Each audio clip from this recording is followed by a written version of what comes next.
ഫാത്തിമ മാതാവിനെ പറ്റി കേൾക്കാത്തവരായിട്ട് വളരെ കുറച്ച് പേരെ ഉണ്ടാവും. ഫാത്തിമ മാതാവിൻ്റെ ഓർമ്മകളും ഫാത്തിമ മാതാവിൻ്റെ തിരുനാളും മനസ്സിലേക്ക് വരുമ്പോൾ എൻ്റെ മനസ്സിലേക്ക് കടന്നു വരുന്ന വേറൊരു വിശുദ്ധനാണ്. ആ വിശുദ്ധൻ വേറെ ആരുമല്ല, പരിശുദ്ധ പിതാവ് ജോൺ പോൾ രണ്ടാമൻ പാപ്പ.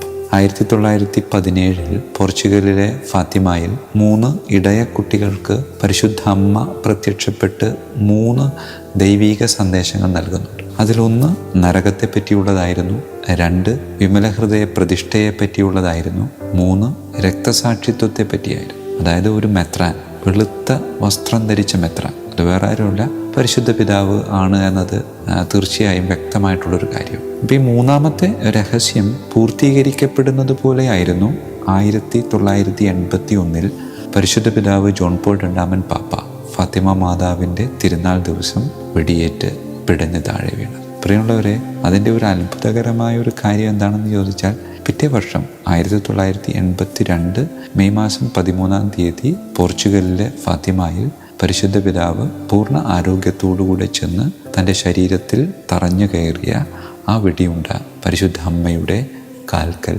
കാണിക്കയായിട്ട് സമർപ്പിക്കുക. എന്നിട്ട് അന്ന് പരിശുദ്ധ പിതാവ് പങ്കുവെച്ചൊരു കാര്യമുണ്ട്.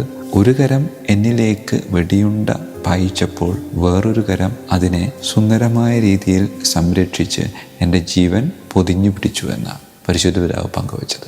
പ്രിയമുള്ളവരെ, ലൂസിയ, ജസീന്ത, ഫ്രാൻസിസ്ക, ഈ 3 കുട്ടികൾക്ക് മുമ്പിൽ പരിശുദ്ധ അമ്മ 6 തവണ പ്രത്യക്ഷപ്പെട്ട് പറഞ്ഞ കാര്യങ്ങൾ വേറൊന്നുമല്ല, നേരത്തെയുള്ള പ്രത്യക്ഷപ്പെടലുകളിൽ പറഞ്ഞത് തന്നെ. ജപമാല ചൊല്ലുക, പാപികളുടെ മാനസാന്തരത്തിന് വേണ്ടി പ്രാർത്ഥിക്കുക. എന്നിട്ട് നേരത്തെ പറഞ്ഞ 3 ദൈവീക രഹസ്യങ്ങൾ, ഒന്ന് നരകത്തെപ്പറ്റി വെളിപ്പെടുത്തി. അത് കുട്ടികളെ പേടിപ്പിക്കാൻ വേണ്ടിയിട്ടല്ല, മറിച്ച് പാപത്തിൻ്റെ പരിണിത ഫലം ഇതാണെന്നും പാപം ചെയ്താൽ ഈ നരകയാതനകളിലൂടെ കടന്നു പോകേണ്ടി വരും എന്നൊരു ബോധ്യം അവർക്ക് കൊടുത്തിട്ട് പാപത്തിൽ നിന്ന് മാറി നിൽക്കാനൊരു ആഹ്വാനം നൽകുകയും. രണ്ടാമത്തത് വിമല ഹൃദയത്തിലേക്ക് പ്രതിഷ്ഠിക്കണമെന്നാണ് പറയുന്നത്. റഷ്യയെ പ്രതിഷ്ഠിക്കണമെന്നാണ് പറയുന്നതെങ്കിലും പക്ഷേ ലോകം മുഴുവനും സമാധാനത്തിൻ്റെ ഒരു കുടക്കീഴിൽ എൻ്റെ ഹൃദയത്തിലേക്ക് പ്രതിഷ്ഠിക്കപ്പെട്ട് ഒരുമയിൽ ജീവിക്കണം എന്നൊരാഹ്വാനം. പ്രിയമുള്ളവരെ, വിമല ഹൃദയ പ്രതിഷ്ഠ എന്ന് പറഞ്ഞുകൊണ്ട് നാം ഒരുപാട് പ്രാധാന്യം കൊടുത്ത് ജീവിക്കുമ്പോൾ അമ്മ തന്നെ നമ്മോട് പറയാതെ പറയുന്നൊരു കാര്യം എന്താണെന്ന് വെച്ചാൽ,